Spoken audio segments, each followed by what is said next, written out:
Ito si Ken noon. Dati nilalait din nila ako na maitim daw ako. Tsaka kaliwat ko daw si Black Panther. Tsaka yung ilong ko pango daw.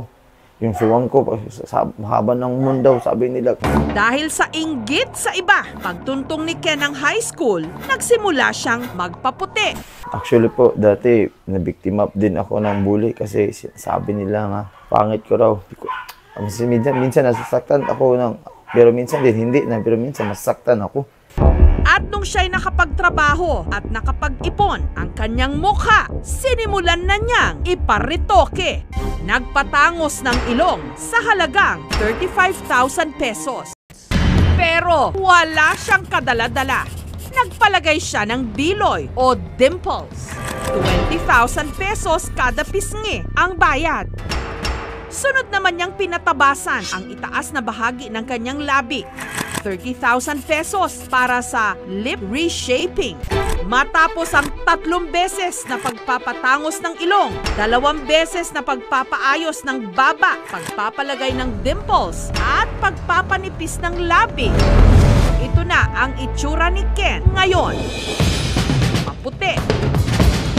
Matangos na ang ilong. Manipis ang labi.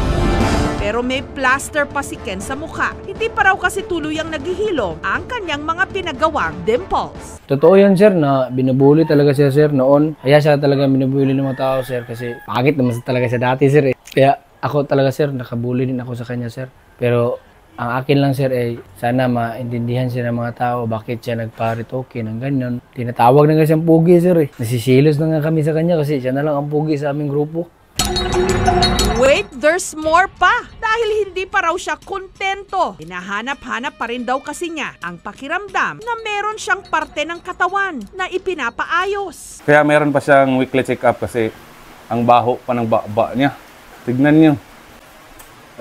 Message ko lang sa mga gaya ko na experience niyo yung bully. Alam natin na hindi yun malalim kasi mababaw lang.